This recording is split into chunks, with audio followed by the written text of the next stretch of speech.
जय हिंद। आप सबका स्वागत है आपके अपने यूट्यूब चैनल राहुल टन इंस्टीट्यूट में। दोस्तों, आज के इस वीडियो में बात करने वाले हैं क्लास 10 का सबसे इम्पॉर्टेंट टॉपिक, जो कि केमिस्ट्री के अंदर बहुत ही ज़्यादा इंपॉर्टेंट है। चैप्टर नंबर 3 यानी धातु धातु चैप्टर में, यानी मेटल एंड अनमेटल में जो है ये क्वेश्चन अक्सर बनता है।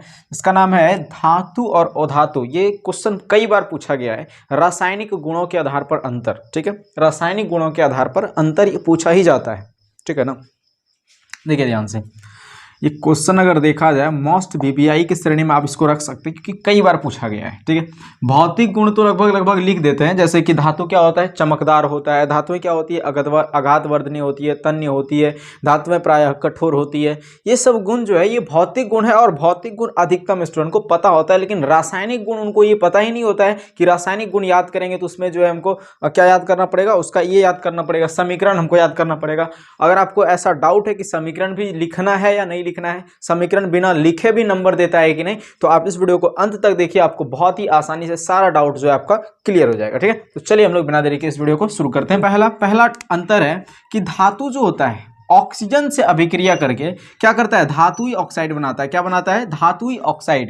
यानी धातु जो है ऑक्सीजन से अभिक्रिया करेगा तो ऑक्साइड, पता होगा आपको, ऑक्सीजन से अगर अभिक्रिया करता है कोई तत्व तो ऑक्साइड बनाता है। उसी तरह से धातु जब ऑक्सीजन से अभिक्रिया करेगा, धातु ऑक्सीजन से अभिक्रिया करेगा तो कौन सा ऑक्साइड बनाएगा, धातु ही ऑक्साइड बनाएगा, है ना। और ये धातु ही ऑक्साइड जो होता है वो किस प्रकृति का होगा, तो भास्मिक प्रकृति का। भास्मिक कहने का मतलब क्या, क्षारीय प्रकृति, ठीक है। क्षारीय कहने का मतलब क्या, जो स्वाद में क्या हो, कड़वा हो, जो स्वाद में क्या हो, कड़वा हो, ऐसी प्रकृति का जो है ऑक्साइड बनाता है। कौन, धातु। किससे अभिक्रिया करके, तो ऑक्सीजन से अभिक्रिया करके। उदाहरण समझिए जरा सा, जैसे सोडियम लिए और ऑक्सीजन। सोडियम यानी धातु है, पता है, सोडियम हो गया, एल्युमिनियम, लोहा, जिंक, ये सब क्या है, धातु ही तो है। तो धातु अगर देखें ऑक्सीजन से अभिक्रिया, यानी सोडियम यहाँ पे ऑक्सीजन से अभिक्रिया करके क्या बना रहा है, Na2O यानी सोडियम ऑक्साइड। Sodium oxide. अब ये जो सोडियम ऑक्साइड है वो किस प्रकृति का होगा, भास्मिक प्रकृति का होगा। जितना भी धातु है उसका ऑक्साइड किस प्रकृति का होगा, भास्मिक प्रकृति का होगा। बस आपको एक एग्जांपल दे देना है। और हाँ, याद रखिएगा समीकरण संतुलित होना चाहिए, ठीक है। समीकरण संतुलित दे देना है आपको। तो यहाँ पे हम क्या किए, समीकरण संतुलित दे दिए, है ना। चलिए और आगे देखते हैं इधर। और धातु में बात करते हैं। धातु याद हो गया, धातु ऑक्सीजन से अभिक्रिया करके क्या करता है, धातु ही ऑक्साइड बनाता है। धातु ऑक्सीजन से अभिक्रिया करके धातु ऑक्साइड बनाता है। किस प्रकृति का बनाता है, तो भास्मिक प्रकृति का बनाता है। उदाहरण याद हो गया होगा आपको, Na+O2 = Na2O, ठीक है। या फिर ये याद रख सकते हैं, Mg+O2 = MgO। Mg यानी मैग्नीशियम, और ऑक्सीजन मिलेगा तो मैग्नीशियम ऑक्साइड बनाएगा, जो कि भास्मिक प्रकृति का ही होगा, ठीक है। अगला अंतर देखिए इधर।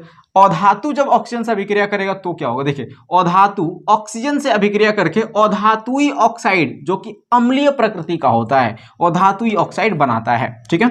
जैसे कार्बन क्या है, अधातु है, गैस है यानी अधातु है। ऑक्सीजन क्या है, अधातु है।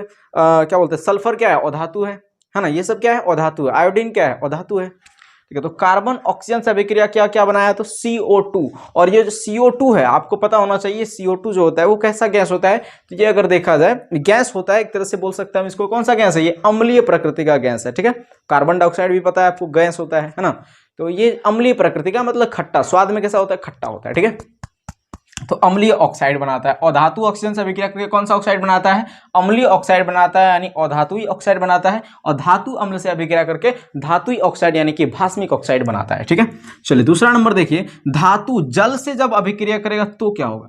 रासायनिक गुण हम तो जरा सा आपको बता दें, रासायनिक गुण क्या होता है। देखिए रासायनिक गुण का मतलब हुआ कि उसको हम किसी से लड़ाएंगे, उसको किसी ना किसी से इंटरेक्ट कराएंगे, तब जाकर के उसका जो गुण मिलेगा उसको हम बोलते हैं रासायनिक गुण। जैसे एक नॉर्मल आदमी को लीजिए, उसका बाहरी स्ट्रक्चर देख करके बता दीजिए, तो ये हो गया भौतिक गुण। आप कैसे देखिए, वो कैसा देखने में है, ठीक है, उसका कलर कैसा है, उनके पास जो है हाथों में कितनी उंगलियां हैं, ये सब देख करके उनको बता देना, ये क्या हो गया, भौतिक गुण हो गया। उनके बाल कैसे हैं, उनके नाक कैसे हैं, वो किस तरह का पहनावा ओढ़ावा अपनाते हैं, कैसी संस्कृति का अपनाते हैं, तो ये हो गया उनका भौतिक गुण। रासायनिक गुण जब उनको उस व्यक्ति का अगर हमको रासायनिक गुण पता करना है, तो इसके लिए हमको क्या करना पड़ेगा, उस व्यक्ति को किसी के साथ क्या करें, बातचीत करा दें, या तो उस व्यक्ति से किसी व्यक्ति को जब क्या करें, हम लड़ा दें। तो लड़ाने से क्या होगा, उसका जो गुण है, जो आंतरिक गुण है, वो उछल करके बाहर आ जाएगा कि भाई उनको जो है किस प्रकार से संस्कृति और किस प्रकार से संस्कार उनको मिले हैं, ये चीज उनसे पता चल जाता है। उसी तरह से धातु और अधातु का,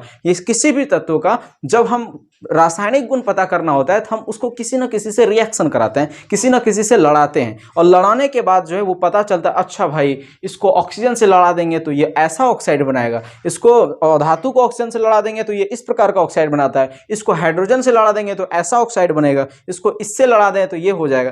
तो ये चीज़ जो है लड़ाना बहुत ही ज़्यादा जरूरी है। क्लियर हो गया है? ठीक है, देखिए उसी तरह से धातु जो है वो जल से जब अभिक्रिया करता है, अभिक्रिया मतलब क्या, लड़ता है, ठीक है, जब अभिक्रिया करता है जल से तो वो क्या करता है, हाइड्रोजन गैस मुक्त करता है। धातु जल से अभिक्रिया करके हाइड्रोजन गैस मुक्त करता है। जैसे सोडियम है, धातु है, जल H2O, जल का सूत्र होता है H2O, तो सोडियम और जल अभिक्रिया किया तो क्या बनाता है, NaOH यानी सोडियम हाइड्रा ऑक्साइड, और हाइड्रोजन गैस मुक्त करता है। ठीक है, अगर आपको ये समझ में नहीं आ रहा है तो आप शुरू से जो है, आपको हम डिस्क्रिप्शन में डाल दिए कि ये अभिक्रिया कैसे होता है, ये रिएक्शन कैसे होता है, उसका हम जो है डिस्क्रिप्शन में उसका हम वीडियो जो है डाल देंगे। ठीक है, लिंक डाल देंगे, वहां से जाकर के आप देख सकते हैं।